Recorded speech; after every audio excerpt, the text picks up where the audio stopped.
Morning, folks. I'm Dave Canterbury with Self-Reliance Outfitters in the Pathfinder School. And out here at the Pathfinder School in Southeast Ohio, we teach lots of classes from basic survival to bushcraft to peripheral specialty classes like fire mastery, ropes and rigging, wilderness first aid, and lots of other classes you can choose from on our website under the training tab at selfrelianceoutfitters.com. Now, what I wanted to do today was kind of intro this video a little bit for you guys. I'm going to start a short series. I talked about this on my community page. I'm prepping for a trip to HangCon down in Florida. It's a big hammock campers convention down there. And so because I'm going to be traveling down there in my Gladiator with my overlanding setup, I'm going to film some things on the way down, take a couple extra days to film on the way down. And then I've got to come straight back and head to SHOT Show about halfway through HangCon. I've got to head out, come back up here and fly out to Las Vegas for SHOT Show. So what I wanted to do in this video was start out by talking a little bit about shelter systems beyond my Gladiator, okay? When I do events like this, it's not as easy sometimes for me just to drive down, throw a hammock up, either behind the Jeep or between trees, and hang out for a couple days. We're gonna have a few other Pathfinder instructors down there with us. We're gonna have a display out for people to come by, talk to us about gear and things like that. So I'm gonna have mostly ultralight gear with me, or at least ultralight-ish gear as far as carryable gear. But then I'm also gonna have the overlanding gear in my Jeep as well.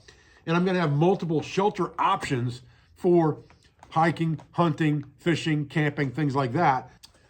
So I thought I would get some of that stuff together on a table here, kind of make sure that I know what peripheral sheltering type systems I'm gonna take besides my overlanding trailer, and kind of walk through that with you first as we start to pack up the trailer, as we start to get things together.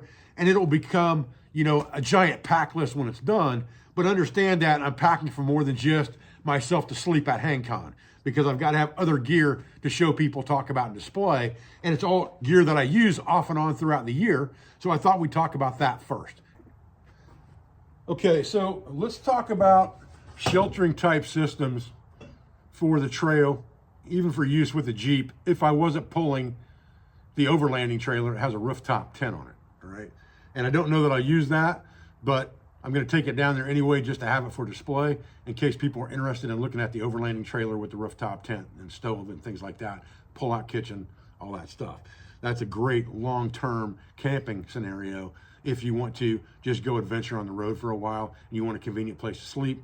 A rooftop tent makes that real easy, all right? But let's talk about hammocking and ground camping and things like that real quick first, all right? So obviously, I do have the Bourne bedroll. The Badger bed is always in my Jeep.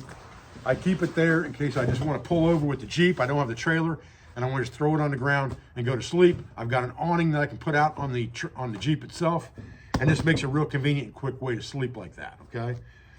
I've also got a black Wiggy sleeping bag here. We talked about this in the surplus video. This thing is great for ground sleeping as well, and it just gives you an extra blanket that I generally take into the rooftop tent with me. So I keep this kind of in my overlanding trailer all the time to go with my rooftop tent. So if I need a good blanket in there, I've got it. It already has a mattress built into the rooftop tent. So there's only need for a blanket and some type of pillow and you're good to go really, okay? So that's in there. Now let's talk about peripheral stuff that you could basically backpack, all right? I have obviously my hammock gear, Circadian Pro hammock. You've seen this in lots and lots of videos. And then I have the tarp for that with doors that's made out of Dyneema. This is a very ultralight package. Now, along with that, depending on time of year, obviously overquilt, underquilt. And now I have those stored in a large bag here because you want to store them lofted so you don't compress that down loft inside of them. There is an overquilt in here that's a hammock gear burrow, and an underquilt in here, all right? Generally, I would store the overquilt in this if I were backpacking in and sleeping on the ground, and use that overquilt as my sleeping blanket with some type of an air mattress or pad. We'll talk about that in just a minute. So this can go into a backpack at that point. Now, if I wanted to backpack in and camp and need the overquilt and underquilt, I generally just stuff them in the bottom of my backpack and everything else goes on top of that. Okay. I also have a ground tarp that's made out of Dyneema here. And this is an 8x8 ground tarp that's made from Dyneema that's just made for sleeping on the ground. If I just want to put up a tarp and lay underneath it and basically ground camp, this is an easy way to do that.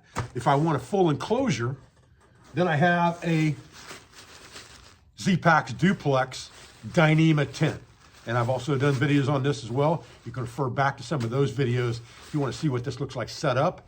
You may get a chance to see it set up along the way in some of these videos I'm going to do on this trip to Florida or on the way back. We'll see what happens with that. All right. But this gives you a completely enclosed tent, and it's very easy to backpack. It weighs 2.1 pounds for a complete closed-in bathtub-style Dyneema tent. And I carry a large piece of black Tyvek as basically a footprint underneath that tent just to keep it protected. So those two things kind of go together. They don't weigh very much and make it very easy. If I'm going to sleep on the ground, generally what I will do is, depending on the situation, if I'm sleeping inside the tent and I've got protection underneath that as far as footprint goes, then I'll just use this Exped or Down Mat XP7, and I'll just put it right on the bottom of the floor of the tent. If I'm sleeping on the ground and I'm using a smaller tarp like this, like a ground situation, then I carry this foam pad right here.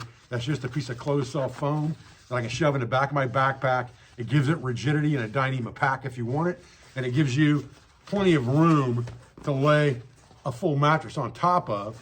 You can also use this thing when you're stopped to rest on, keep you off the ground, things like that, keep you from getting damp, or just a quick sit or kneeling pad in front of a fire if you need it for that. So it's a very versatile piece of kit, and it works really well to protect a mattress on the ground if you're sleeping directly on the ground with no tent around you of any kind. So that's kind of the three systems that I would use as far as ultralight systems go, would be either the hammock, the duplex tent, just some type of a overhanging tarp, or I would just cowboy camp right on the ground with no tarp and use the hammock or burrow as my overquilt, either in the tent or on the ground. And then I've got, obviously, the Badger bedroll is something I could use if I were in the Jeep and I just pulled over, wanted to stop for the night real quick, throw the overhang on the Jeep out, roll this bad boy on the ground, and sleep like a baby no matter what the weather is, pretty much, because this thing is dead warm, dead comfortable, and I've slept in this thing in the low 20s in Ohio a couple of times, and it is not a problem at all. It's plenty warm, okay? And then, of course, for the rooftop tent, I've got this quilt, which is really a sleeping bag, a black sleeping bag by Wiggy's that's made kind of for the military modular sleep system, but opened up, it's just like a very, very warm blanket, and I love it. So I carry that most of the time. I've got two different weights of this. I have the tan one and I have a black one. The tan one's a lighter weight one. I keep that in there as well for more spring, summer type camping, just a throw. And then I keep this one in there for more cold weather stuff, okay? So that pretty much gives you the gist of the different shelter systems that I'm gonna be talking about, showing and using over the next, few days while I'm traveling. And it's gonna be a couple weeks from now before I leave. But these will be the shelter type systems I'll be displaying. These will be the shelter type systems I'll be using on this road trip. Now, the other thing that I put in the overlanding trailer is a Pathfinder air mattress, and I've got it in a canvas bag here. This is the one that we sell on our website. And the reason for that is I use this in bedroll systems all the time, but it's really too big to backpack very easily unless you use like a canoe pack. However, for bedroll camping, it's perfect. But the mattress inside the rooftop tent definitely leaves a lot to be desired. So this thing being about 3 inches thick when it's blown up is perfect for that. And it gives you a very comfortable night's sleep. So if I'm gonna sleep in the rooftop tent at all, I generally have one of these in there as well to go with one of the Wiggy's bags as a cover. If you've got the convenience of a trailer and a Jeep or something like that, then something as big as this bedroll is not a problem because you're not gonna be carrying it anywhere for any length of time, okay? It's the same thing cowboys did with their bedrolls. They threw them in a chuck wagon. They didn't carry them on their horse. They didn't carry them on their back. And at the end of the day, they pulled them out and they got a good night's sleep. You can do the same thing with this Badger bedroll. If you are backpacking, however, these options here are your best bet because most of them are ultralight. So whether you're hunting, fishing, or camping, or hiking, these will all work very, very well for you. And it's just a matter of picking your poison, whether you want to sleep in the air or sleep on the ground. So those are the basic shelter systems that I'm going to be utilizing and displaying at HangCon and on my way to HangCon. I do have this piece right here is basically a Dyneema bag with the furry top on it. And this is basically a pillow bag. It compresses to nothing in your backpack. And then you just stuff it with your clothing or your jacket or something like that. It unzips right here and you just stuff it with your clothing, and that becomes your pillow at night in your hammock, or if you're ground sleeping, either one. Now, if I'm sleeping in the rooftop tent, obviously I can take a full-on actual pillow and use that, all right? But for sleeping on the ground and sleeping in a hammock, I find that that pillow works better than anything that I've had so far, from multiple types of blow-up pillows to just rolling up your whoopee, whatever you want to do. That thing right there is nice and soft on the head and the face when you're sleeping at night, and you can stuff it to exactly what you want for the stiffness of that pillow. You don't have to ever worry about it leaking air or having rubber against your skin or anything like that. And it's just the best thing I've found so far for a pillow. So I want to show that to you today. It came off of Etsy. I'm sure you can find it on there. It's not real cheap because it's made out of Dyneema, but I've had the thing for well over a year, used it dozens of times, and it holds up just fine. I usually keep it actually in my hammock a lot of times. I just throw it in the bottom of my hammock when I roll my hammock up, but I took it out so that I could show it to you guys today, and so I can use it for different setups along the way. All right, guys, that was just a quick video to talk about sheltering and shelter systems, mostly ultralight. Obviously that Badger bedroll is not, but neither is the rooftop tent, right? So we'll discuss that more when we get into packing the Jeep down and things like that.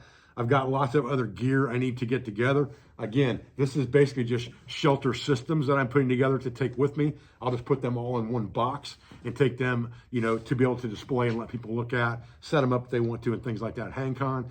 And then I've got to also pack the Jeep with what I'm going to need for that 7-day trip. And we'll get to that in part 2 of this series. This was just kind of an introduction to where I'm going, what I'm doing, and why I'm doing what I'm doing. And I just thought I'd film a lot of stuff for you guys on the way. So this is the beginning of it. I appreciate your views.